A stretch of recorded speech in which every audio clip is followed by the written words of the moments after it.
Man, I've learned so many different hacks from TikTok. The government wants to ban TikTok, but meanwhile, TikTok has been so helpful to us, like all these different life hacks and whatnot. And it's unbelievable. I feel like the government wants to take away anything that's good, and they want to push their own propaganda and agenda on us. I'm sorry, guys. I didn't mean to rant like that. Welcome back to the channel. Ron here. If you guys are brand new to the channel, please consider subscribing to the channel. And while you guys are at it, go ahead and smash that like button. I would totally appreciate that, guys. Well, we got a lot to cover today. Importance of the documents delivery and consequences of delay. The critique of Chairman Comer and his investigations. Labeling investigations as political stunts. Basically, Peter Doocy's investigation of Joe Biden is relentless. Have you guys been keeping up with this? The unraveling the mystery of Biden's notable absence on the campaign trail. Where is he? I saw this kind of like a faceless promotion for Joe Biden, which I really hadn't seen before. Not for a president that's going to be running for election.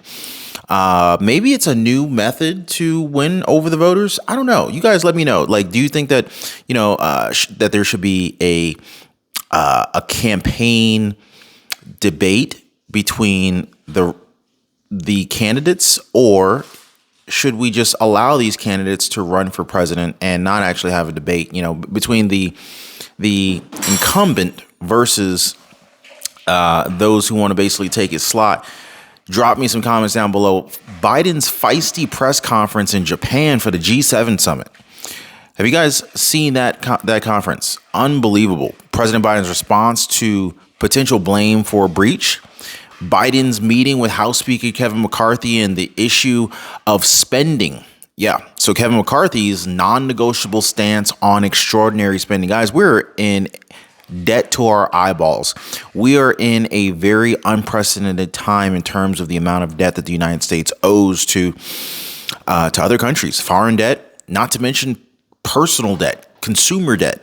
The average person right now is carrying an astronomical amount of debt. We just recently hit all-time highs on credit card debt in this nation. We're approaching $1 trillion in credit card debt, not to mention car payment debt, auto loan debt, mortgage debt, student loan debt. It is unreal at this point. And many argue that this is all a part of the plan to keep the average American working, keep the average American essentially a slave to their finances. Biden's response to McCarthy's concerns about borrowing money from China and creating even more inflation, right? And this is kind of going back toward what we were talking about the other day in terms of Fed Chair Jerome Powell raising interest rates, attempting to offset inflation, but they were leveraging the feds. The government has been leveraging inflation to be able to essentially inflate the debt away. Now, the Fed is kind of like taking a different approach, strengthening the U.S. dollar by increasing strengthening the U.S. dollar by increasing federal interest rates. This is actually making it harder for the United States to actually pay off debt. So really interesting conundrum that we found ourselves in at this point. Now, let's talk about the packages that are coming from China. They're surging into the United States, and some say $800 duty-free limits was a mistake. Oh, yeah, we're going to talk about that. Hunter Biden looking to reduce his $20,000 monthly child support payment. Oh, yeah. You guys know about that? Have you guys heard about that? We're going to dig into that in a little bit. We're going to talk about President Biden's disapproval rating actually ticking higher in a new poll. Didn't know that things could get this bad. President Biden's disapproval rating has literally ticked up to include a slim majority of votes, according to a poll. In an Emerson College poll released Thursday, 51% of respondents said that they disapprove of Biden's performance. What do you guys think about President Biden's performance? Doing well? Should we get him back in office again for another term? Drop me some comments down below. If you're looking to see, can Biden really clean it up in the next 4 years? Or should we have new blood in the office? Maybe we should have younger blood in the office. Let me know what you guys think. So President Biden, according to an Emerson College poll released Thursday, 51% of respondents said that they disapprove of Biden's performance, a president up 2 percentage points from April. Just 41% of voters approved of President Biden's job as president, which is consistent with an April poll. Now, this poll included more than 1,000 voters and was conducted from June 19th through June 20th. Now, the survey was conducted amid news that the president's son, Hunter Biden, accepted a plea deal for 2 tax charges. Yeah, pleading guilty on those, by the way. Hope you guys saw my previous video. We went in depth on that one.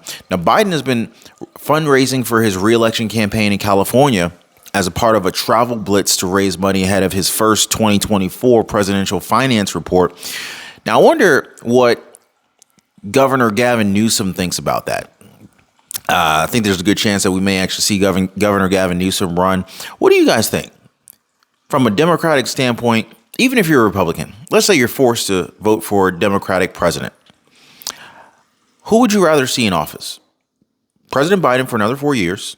Or would you rather give Governor Gavin Newsom a shot in the Oval Office? Hit me up in the comment section down below. Just say Gavin Newsom if you support Gavin Newsom to be president for 2024, or just type in Joe Biden if you support Joe Biden for another 4 years. Now, this poll also found that 73% of Democratic primary voters would vote for Biden, which is much higher compared to his Democratic Party challengers.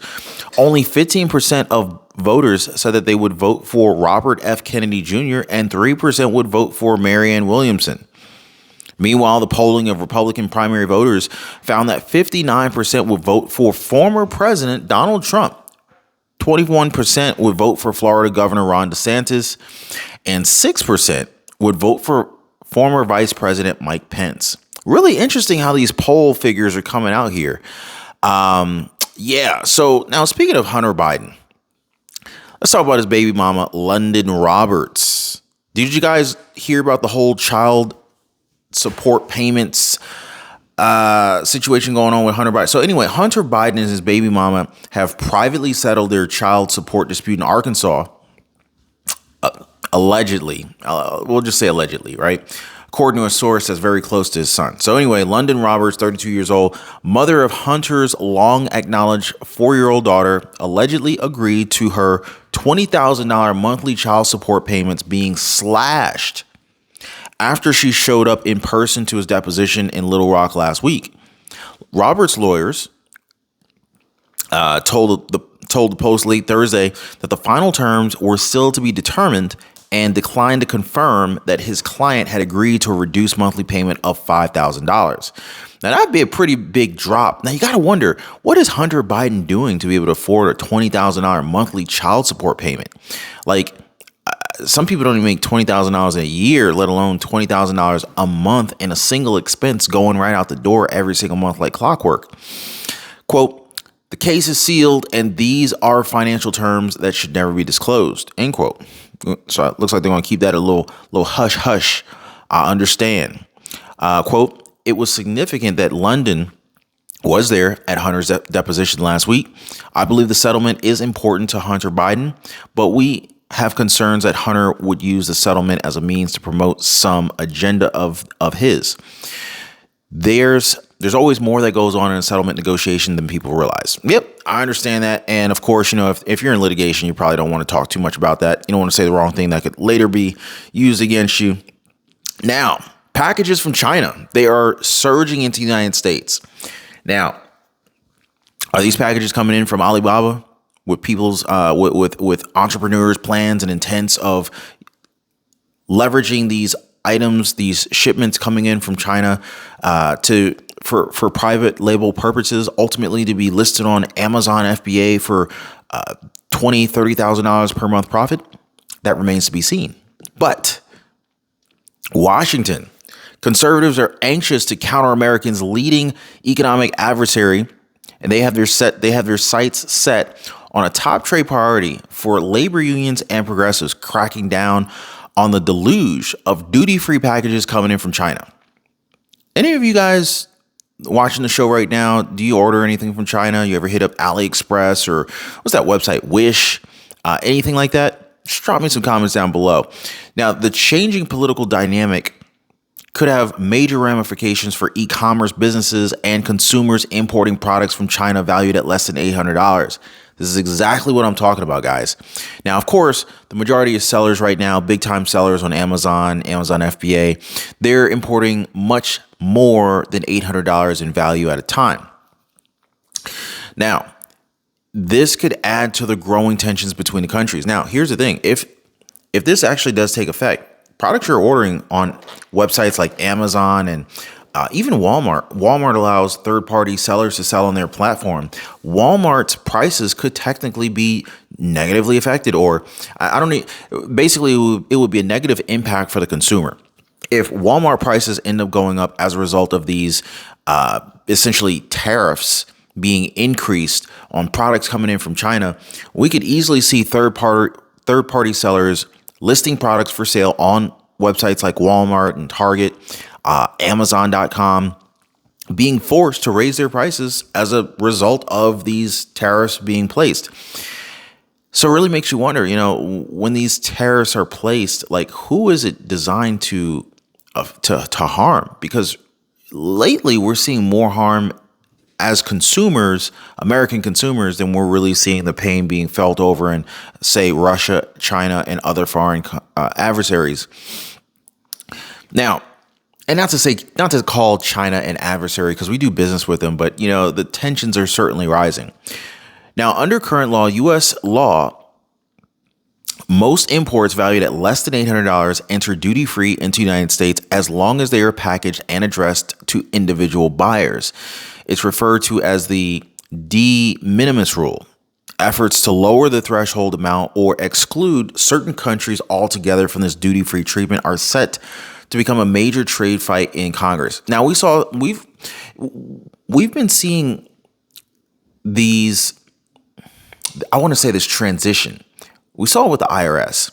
IRS released information not too long ago. Basically, IRS sent out a warning indicating that transactions, I think it's like transactions less than $800, transactions less than $500, something like that. I forget the exact figure, but basically it's a very small number of transactional values that will now ultimately generate a form that would be sent to the IRS from payment gateways and platforms such as Venmo, PayPal, Cash App, and whatnot.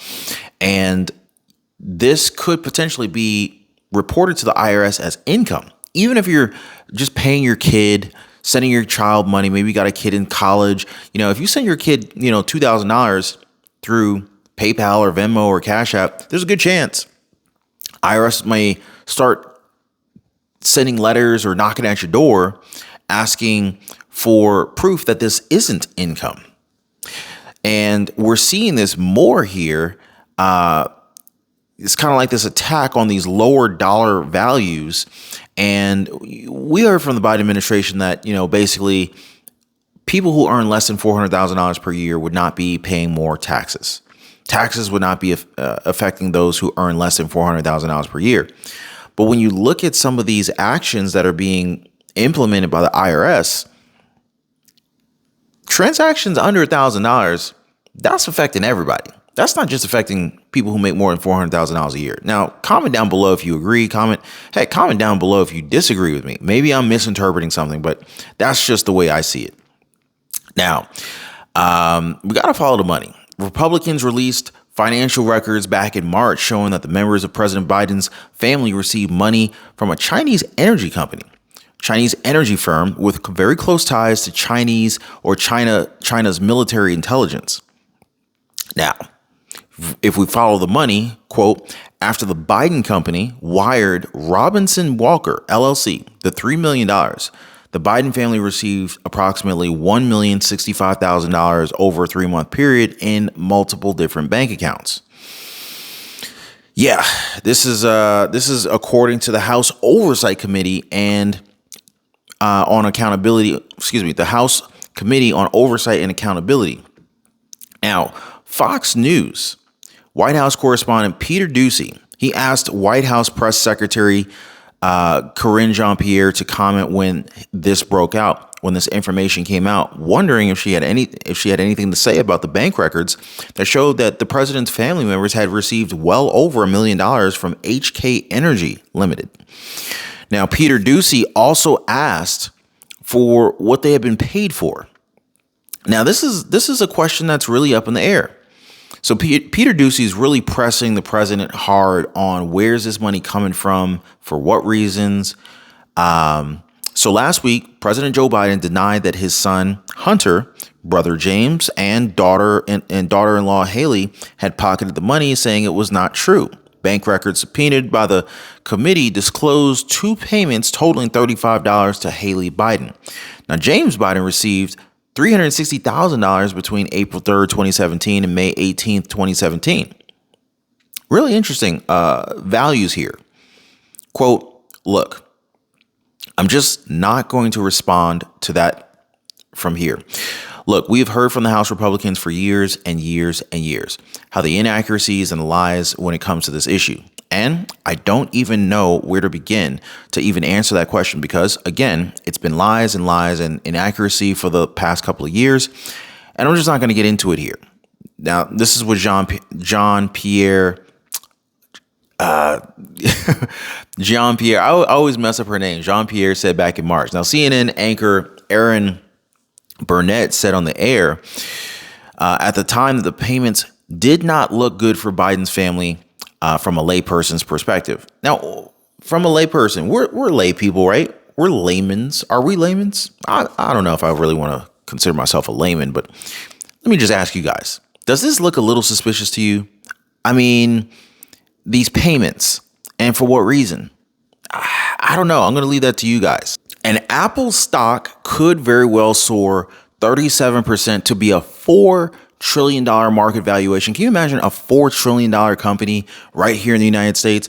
I mean, it wasn't even that long ago when the first $1 trillion company became in existence. And I want to say, I forget if it was Apple or Amazon that became the very first $1 trillion company, but so by the end of 2024, we could potentially see Apple as being a $4 trillion company, or at least having a market valuation of $4 trillion.